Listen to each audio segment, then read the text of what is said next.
नमस्कार विद्यार्थी मित्रो, आपल्या इयत्ता 4थीच्या वर्गातील सर्व विद्यार्थी आणि विद्यार्थिनी यांचं या ऑनलाईन शिक्षणमध्ये सहर्ष स्वागत करतो।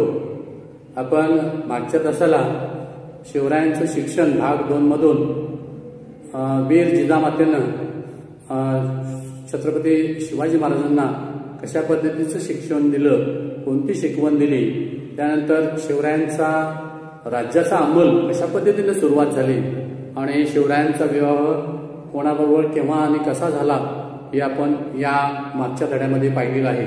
आणि आज आपण या 4थीच्या पाठ्यपुस्तकातील 6वा धडा स्वराज्य स्थापनेची प्रतिज्ञा हा धडा आपण पाहणार आहोत। या धड्यांच्यामध्ये एकूण 6 घटकांचा आपण अभ्यास करणार आहोत। यामध्ये रायरेश्वरीचे शिवालय, त्यानंतर बालशिवबाची तेजस्वी वाणी, स्वराज्याची शपथ, मावळ खोऱ्यातील जमवाजमव आणि मावळातील सोबती आणि शिवरायांचे राजमुद्रा हे कशा पद्धतीची होती याचा आपण अभ्यास या 6व्या धड्यामधून करणार आहोत। मी तुम्हाला इथून पुढचा जो भाग आहे तो चित्रवजा थोड्या पद्धतीने दाखवत जाईल। आपण तो अगदी काळजीपूर्वक पाहावा आणि या धड्याची जास्तीत माहिती घ्यावी।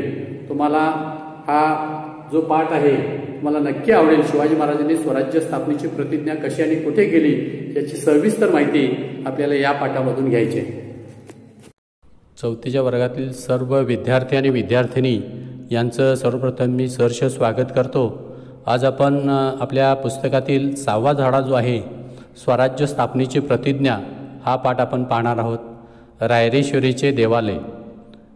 पहिल्यांदा आपण पाहूया हा भाग। पुण्याच्या नैऋत्येस असलेले रायरेश्वरीचे देवालय हे मोठे रमणीय स्थान होते। तेथे 1645 साली एक विलक्षण घटना घडली होती। शिवराय व आजूबाजूच्या खोऱ्यातील काही मावळी मंडळी तेथे सल्ला मसलतीसाठी जमलेले होते। त्या किर्र अरण्यामध्ये झाडाझुडपात लपलेल्या रायरेश्वरीच्या देवालयामध्ये शिवरायांबरोबर कसले खलबती चालले मावळे मंडळी करत होते। श्री शंकरापाशी कोणते बरे मागणे मागत होते? बालशिवबाची तेजस्वी वाणी। शिवराय अजून वयाने कितीतरी लहान होते, पण त्यांचा मनाची भरारी जी होती ती खूप मोठी होती। त्यांनी एक मोठा घाट घातलेला होता। त्या देवालयात जमलेल्या सवंगड्यांना ते कळकळीने म्हणाले, गड्यांनो, मी आज तुम्हाला माझ्या मनातील एक गोष्ट सांगू का? आमचे वडील शहाजीराजे विजापूरचे सरदार, त्यांनीच आम्हाला इथल्या जहागिरीचा कारभार दिला। सर्व काही छान चाललेलं आहे, पण गड्यांनो यात मला मुळीच आनंद वाटत नाही। सुलतानाच्या वतनावर आपण संतुष्ट राहावे का? दुसऱ्याच्या ओंजळीनं आपण पाणी प्यावं का? आपल्या चारी बाजूला अनेक परकीय राजवटे आहेत, त्यांच्यामध्ये सतत युद्ध चालू असतात। आपली माणसं या युद्धात ना हरकत मरतात, कुटुंबाच्या कुटुंब देशधोडला लागतात। आपल्या मुलकाची दोळदाण होते। इतके करून आपल्या पदरी काय तर गुलामगिरी। आपण हे किती दिवस सहन करायचे? दुसऱ्याच्या ओंजळीनं आपण किती दिवस पाणी प्यायचं? तेव्हा सांगा, तुम्हीच सांगा, वतनाच्या लोभानं आपण असंच चालू द्यायचं का? शिवराय अगदी आवेशानं बोलत होते। त्यांचा चेहरा अगदी लागानं लाल झालेला होता। बोलता बोलता ते थांबले। त्या तरुण सवंगड्याकडे पाहू लागले। रायरेश्वरीच्या गाभाऱ्यात जमलेले ते तरुण मावळे शिवरायांच्या बोलण्याने थरथरून गेले। एक नवी दृष्टी त्यांना मिळाली।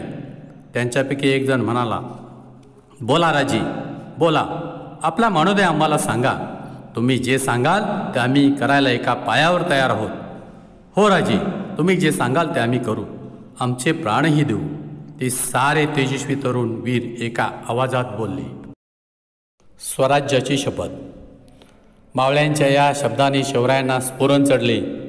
एकेकाकडे पाहत ते आनंदाने म्हणाले, गड्यांनो, आपला मार्ग ठरला तर आपल्या ध्येयासाठी आपण सर्वांनी झटायचं, सर्वांनी खपायचं, सर्वांनी प्राणी अर्पण करायला तयार व्हायचं। आपले हे ध्येय म्हणजे हिंदवी स्वराज्य। हे स्वराज्य म्हणजे तुमचे, माझे, साऱ्यांचे स्वराज्य आपण स्थापन करायचं। परक्यांची गुलामगिरी आता नको। उठा, या रायरेश्वरीला साक्ष ठेवून आपण प्रतिज्ञा करूया। स्वराज्य स्थापनेसाठी आता आम्ही स्वतःचे सर्वस्व वाहणार, सारे मंदिर शिवरायांच्या आवाजाने घुमू लागले. हिंदवी स्वराज्याच्या रूपाने हे राज्य व्हावे ही श्रींची इच्छा. आपण ती श्रींची इच्छा पूर्ण करूया, श्रींचं मनोरथ पूर्ण करूया. शिवराय शेवटी निश्चयाने बोलले. रायरेश्वरीच्या देवालयातून सारे मावळे बाहेर पडले, ते स्वराज्याच्या अनाबाका घेऊनच. शिवरायांचे मन उचमळून आले. ते पुण्यात येताच ताडकन लाल मालात मातोश्रीकडे गेले. घडलेला प्रसंग त्याने जिजाबाईंना सांगितला. त्या माऊलीला धन्य वाटले. आपण जे मणी धरलेलं स्वप्न होतं ते माझे बालराजे आता नक्की पूर्ण करणार अशी आशा, असा विश्वास ह्या जिजामातेला वाटू लागला. मावळ खोऱ्यातील जमवाजमव. शिवराय आपल्या नव्या उद्योगाला लागले. मावळ्यांना घेऊन ते तलवारीने हात करू लागले. घोडदौड करावी, डोंगरात लाड मार्गी शोधावेत, खिंडी घाट चोरवाटा निरखाव्यात, असा त्यांचा नित्यक्रम सुरू झाला. शिवरायांनी मावळ्यांची अंतःकरणे जिंकून घेतली. तरुण मावळे शिवरायांसाठी अक्षरशः वेडे झाले, वेडे. शिवरायांसाठी जगावं आणि शिवरायांसाठी मरावं असं ते मानू लागले. आता शिवरायांच्या हालचालीला उधाण आलं. समुद्राला जशी भरती यावी तसं शिवरायांच्या पुण्याभोवती सर्व कोट किल्ले आपल्या सवंगड्यासह बारीक नजरेने न्याहाळायला त्यांनी सुरुवात केली. चोरवाटा, भुयार, तळघरे, दारुगोळा, हत्यारे, शत्रूंच्या फौजांची ठाणी याची खडा माहिती ते घेऊ लागले.